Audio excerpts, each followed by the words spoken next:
27th of October 905. King Constantine and Bishop Celarch had met at the Hill of Belief near the royal city of Scone that summer, before Osric received news of Bicca.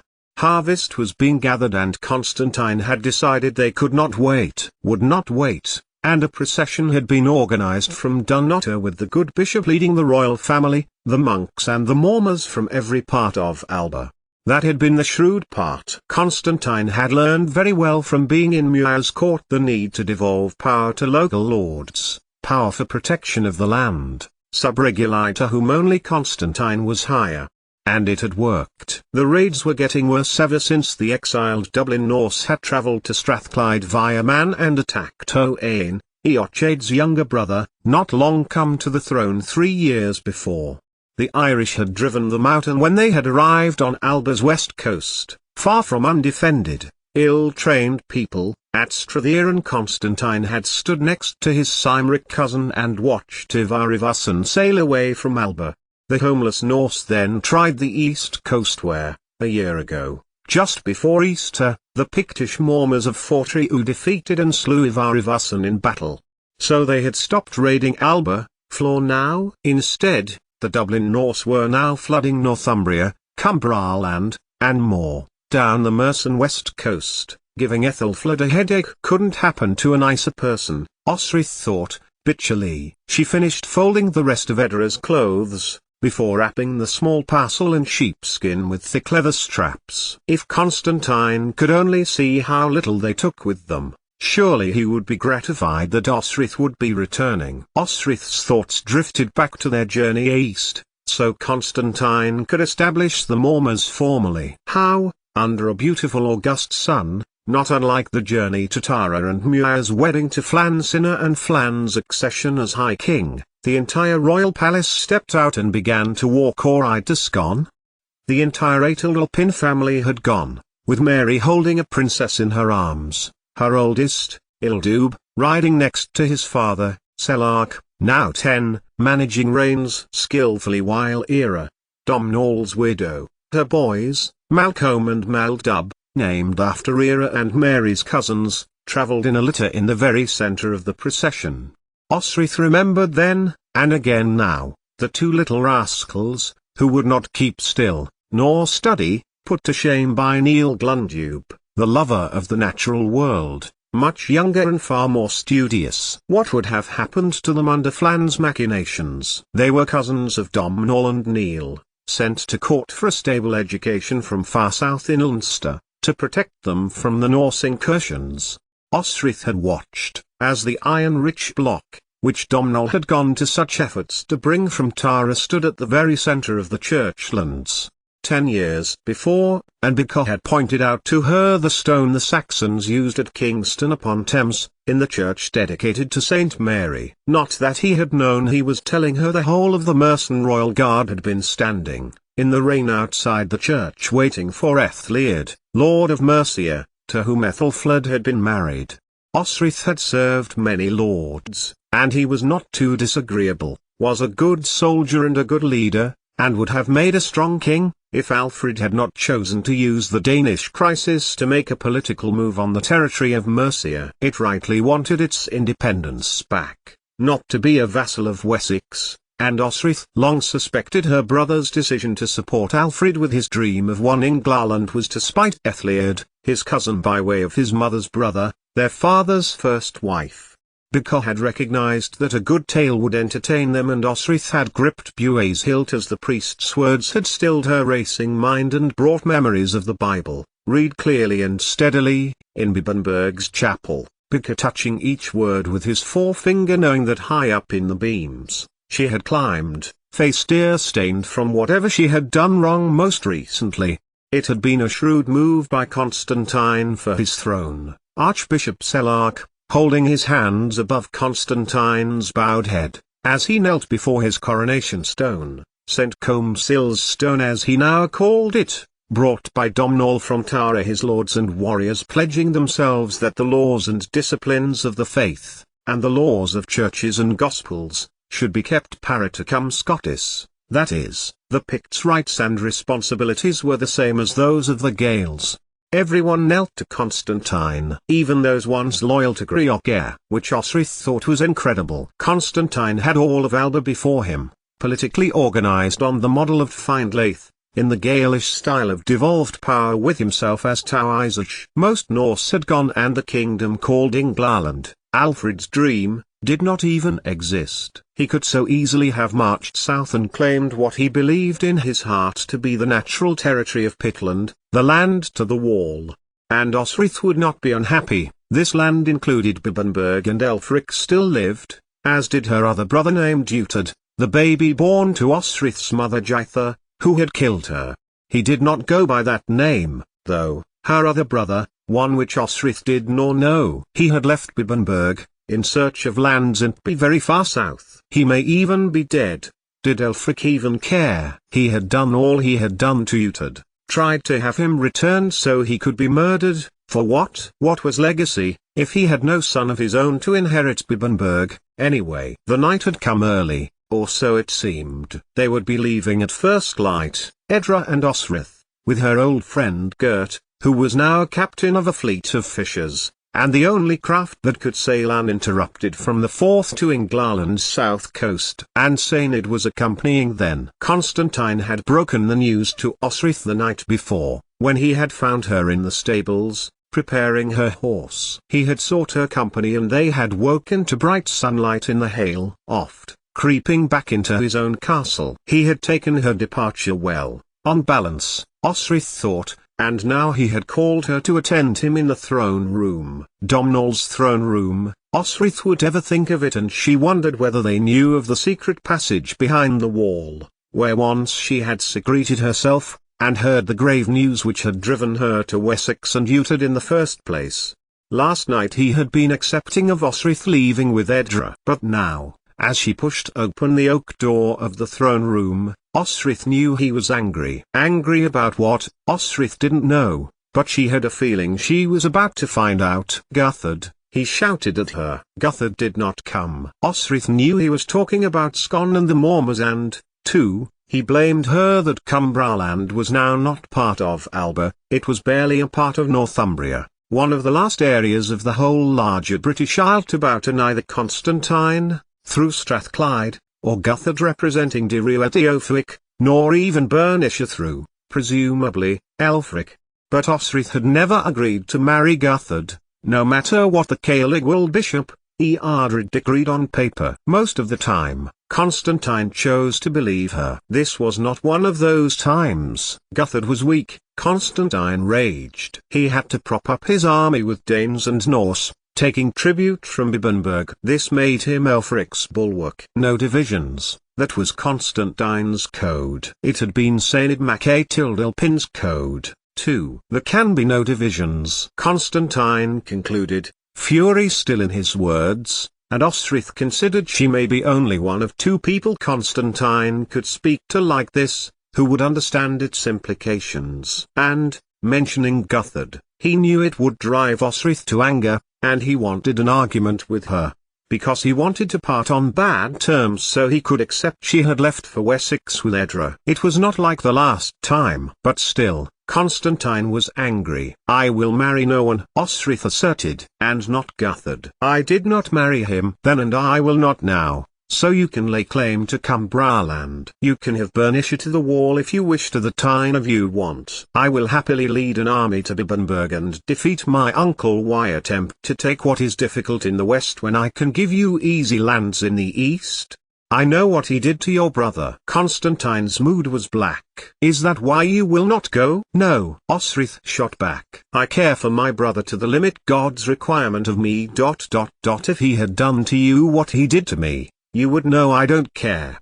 Yet, that wasn't true. The Times Finan had awoke next to her, fighting in his sleep against a long-ago captor, begging for food and water, begging for rest. Osrith's heart had melted to nothing when she heard him toss and turn, fighting the slaver. If Utad suffered as Finan suffered, then she did truly feel sorry for him. She knew this was all about Osrith telling Edra away from him, Edra, who he thought of as his true, own daughter, who he had betrothed to Ildub, against the model of the Gaelish royals. Espionage, isn't that what you want? You want to be with your brother. A union of Ida's line to reclaim Bibbenberg. Constantine bore down on her. And you would use my army of which you speak for your own gain. I?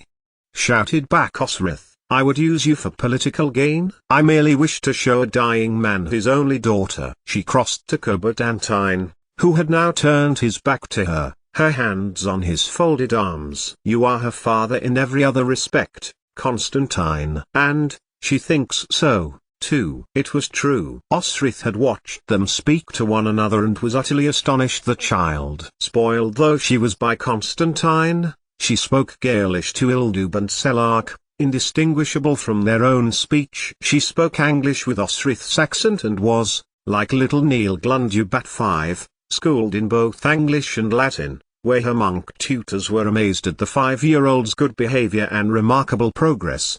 You are to spy, that is the least I expect, Constantine concluded, with the same tone he had used a few days before to condemn a man to hang for stealing bread. Sained is to go with you. He is under orders to kill you and bring Edra home should you not return by 12th night. Osrith pushed her feet as firmly as she could into the stone floor. Talk calmly, don't provoke a fight or he might not let you take Edra. Then, a look of hurt passed over his features, and he turned his from Osrith. When I left before Domnall were trying to arrange my marriage then. Osrith snapped. You, now? She knew it had been the wrong thing to say, and when she added, and I learned my home is here, not in Wessex or Bibbenberg or anywhere near my brother.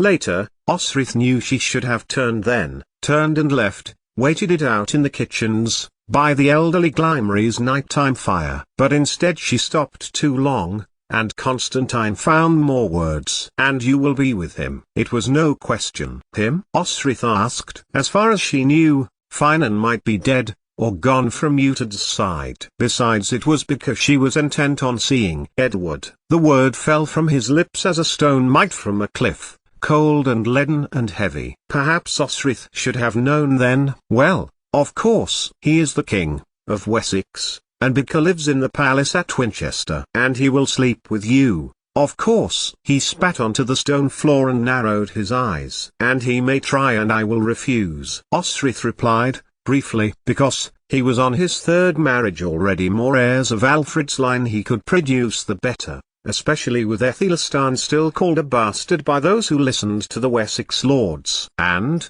she had intended on giving it to him anyway, the silver, all she owned. The next morning, she knelt to the sheepskin and pulled out a cloth bag. And what is this? He eyed the brown fabric with just a hint of hunger. My wealth, all of it. Constantine looked from the bag to Osrith, and then folded his hand round it. Yet, he would be right to suspect she had money in Wessex, and he would be right. She had plenty, most of it taken as spoils by her brother and liberated by Osrith while he was indulging of women of many repute. If she wanted to leave, she had the means, which is why Constantine had taken the precaution to send Sained with her, and she had no doubt that Constantine's general and head of the royal household guard would act on the king's word to the letter.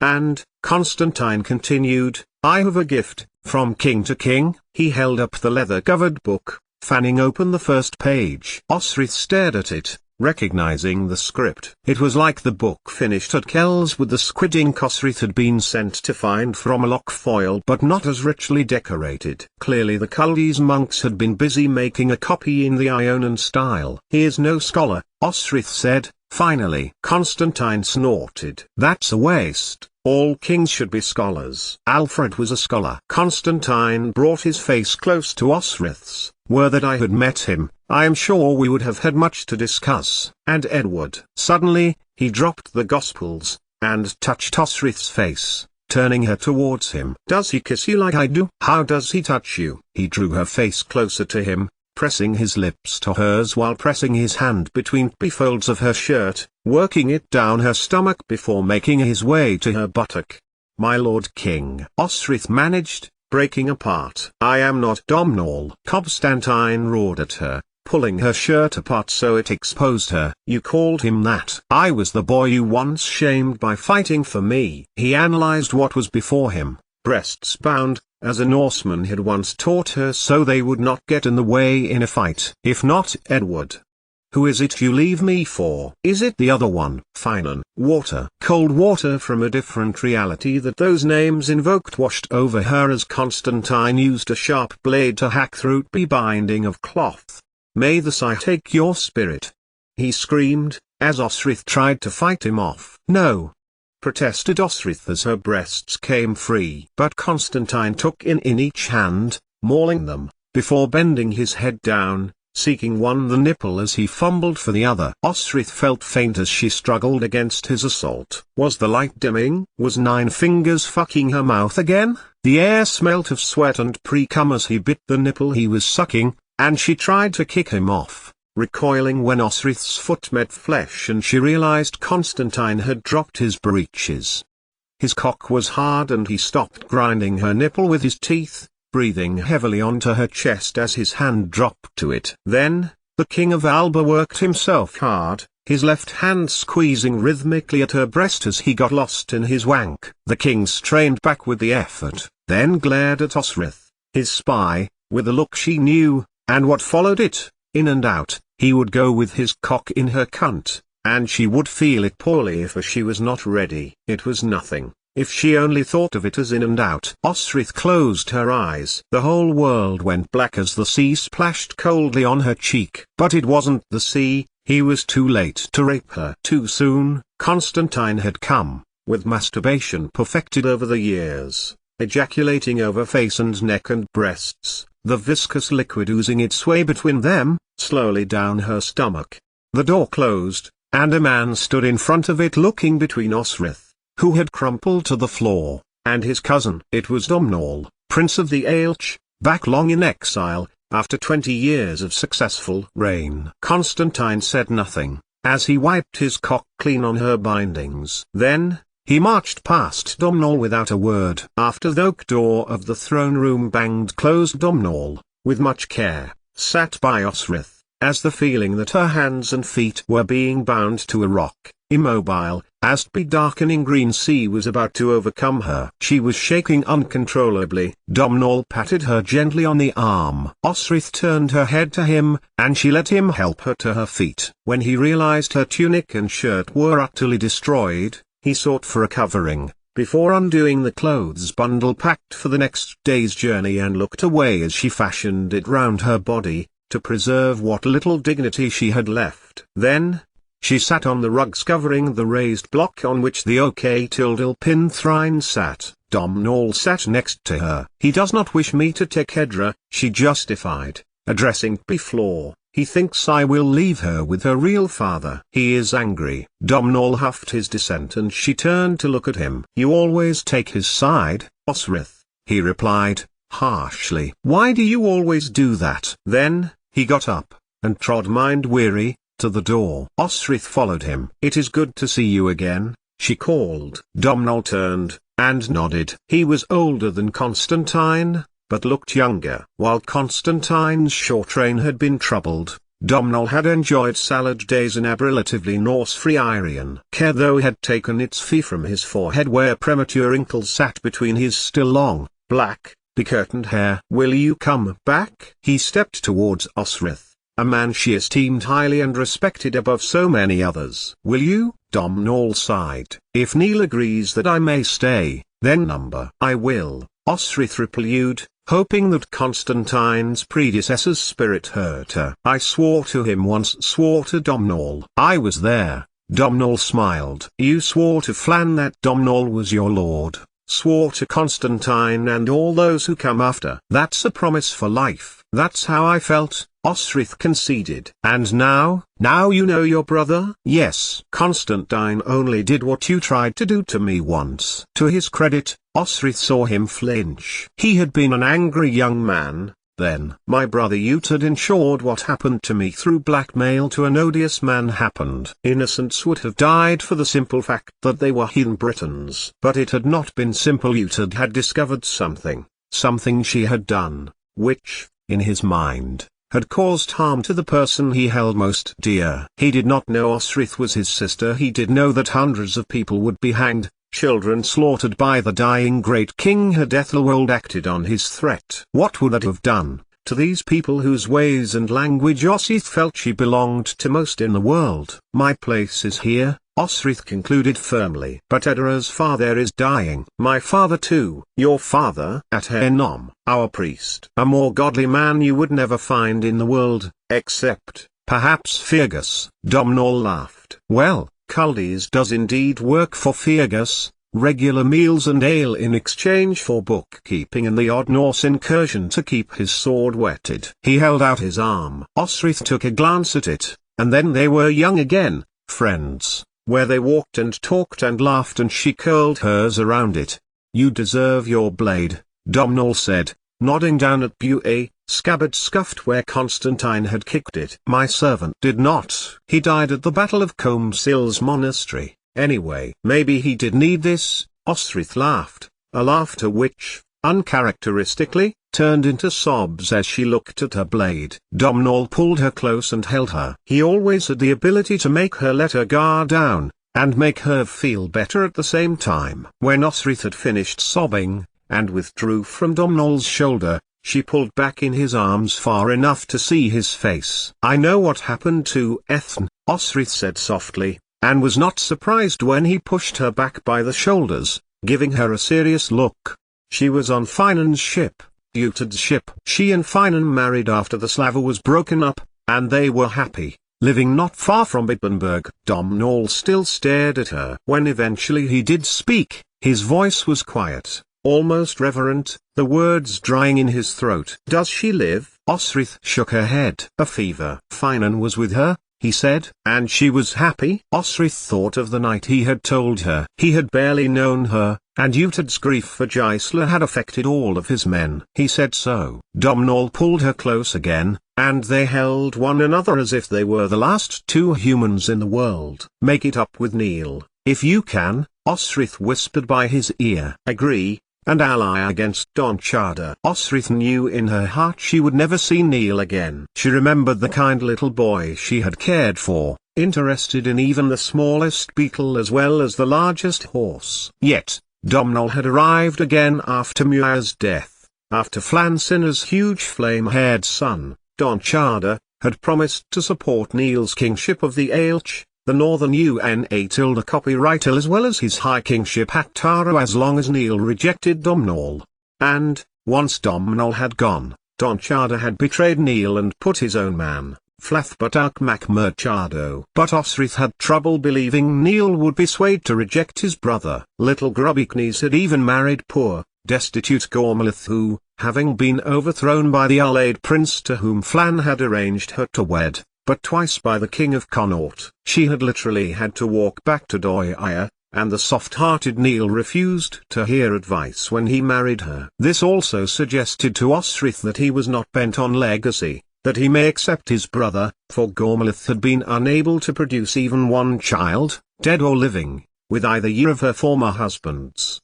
Osrith felt Domhnall move under her arms and she stepped away, despite wanting so desperately to cling to him for much longer. Will I see you again?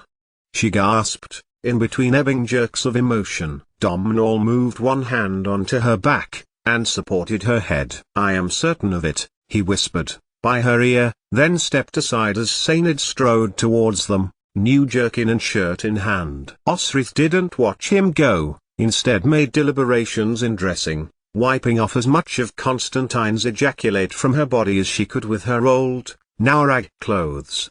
She knew if she saw Domhnall retreat she would wish to tear after him, to go with him, across the land to Glashku, a boat to Iona and across to Ratlin, then to the Donegal coast to Doia. In the 25 years since she had gone, in fellowship with Finolai, Tagd and Fergus, in service with Domhnall and companion to Constantine, she had never forgotten Irian, the journey all that way. But she was going on a journey of her own, to Wessex, and Sainid was going with her. Sturdy, capable, reliable Sainid who, for some reason just wanted to keep her like a bird, for his own, caged. Should she ever crave the quiet life, Osrith knew that, if she agreed to his ongoing unspoken question, this would be the one man she would marry. Later, as Osrith sat in her old corner in the back room of the kitchen, hooves thudded on the grass outside. Domhnall had at last gone to reclaim his throne and, God willing, make an alliance with Neil Glundube. He had tried to ally with Neil against Flathbuttock mac Murchado, with Constantine's help, and on both occasions Neil had brought his army out onto the field of battle to oppose him. This time he was alone, and a part of Osrith's heart, a piece of her soul, left that night with the UNA tilde copyright ill Prince, Domhnall mac Ada. Then her mind turned to Constantine, and his anger over Edward. It had been 5 years since she had been south, and she was not the same person who had fled with Thyra and Bicker's baby girl in her clothes, nourishing it with the milk her body still produced, even though she had done away with the child growing within her own self. She was a mother now, and that was the only reason she was going. May already be too late. Bicker, knowing nothing about any child, may already be dead. But she had to do this. Edru already had grown, long copper hair like her mother, but her face was Bocca's face, rounded, ears on the large side that stuck out through her hair. Osrith smiked when she thought of Edra. Little Edra, greatest friend of Selarch, Constantine's second son. Despite nights when Constantine sought the strange comfort her presence brought him, Osrith had never become with child again. The last had been the one she had used heathen help with, when the root had failed, and Allah had intervened to use light to flush out the fetus. Edward's, probably, or his, her blackmailer. Finan Ma tilde squared R had nursed her from the edge of death, caring for her until she lived. He must have known what she had done and why. He must have realized it could have been his child she had destroyed. Yet he never said a word to her about any of it. And Allah, having provided the result of 4 endings of life within Osrith before that day, had again aided her. 38. And if Osrith had seen all pregnancies through, she would, at 38, have been a mother of 7 by now. Rain and wind began, and Osrith sat in the darkness, thinking of Bicker. She had intended to write, to tell him he had a daughter. But the longer she had been in Alba, the more she had put it off. Bicker would appreciate the Gospels, Osrith knew, and she looked at the sheepskin roll, in which she had bound the book from Constantine to Edward. What would he say, though, when she presented him with the flesh and blood image of his dead wife? It was Sainid who woke Osrith, who, despite all odds, had closed her eyes and slept. Constantine was in the throne room, looking pale-faced, but commanding. The room remembered his father, had once done. He had checked she had Gospels, asking her to pass on his greetings to Edward, and, with Edra next to him, allowed her to walk to Osrith and wished her well, all as if nothing had passed between them. And as Osrith reiterated her promise to be back by 12th night, she realized exactly why Constantine was sending the Gospels, made in Iona and written in Gaelish, to Edward. Constantine was sending a message, one which told the King of Wessex, I am as scholarly as your father. We are a separate nation, a separate church. Alba is not to be included in your father's vision of uniting kingdoms. Edra waved her hand to the battlements where Constantine watched Sainid help Osrith onto Gert's boat, the blonde Frisian smiling at her, and more so, childlike, as Edra found a seat by the nets before reaching up to take Osrith's hand. Gert had been a boy her age when Osrith had sneaked out of Dunnottar to escape to Wessex, with Sainid's help. This time, her departure was no secret at all, for most of Bee Castle was watching Edra, to all intents and purposes his daughter, leave the royal palace. Could she have left the girl at Winchester? She risked Ethelwold betraying her anyway. But Edra was worth it. And, herring over the quayside, as Gert made to cast off, was Glimmery, the old palace cook, pressing food into her hand and lurter skins of water. Or, more likely, Dewis Jbeatha. Then, beside his father, Ildub appeared. Edra cried out to him. In the same way Selarch favored Mary, their first son looked just like his father. She cried out and begged to be taken back when Ildub waved back to her. He adored Edra, and she him, and though he was in his teenage years, would still take time from study and swordsmanship to play children's games with her. We will be back by 12th night, Osrith soothed the girl, who cried and cried until they had left sight of the land, until Lindisfarne and Bibbenberg came into view.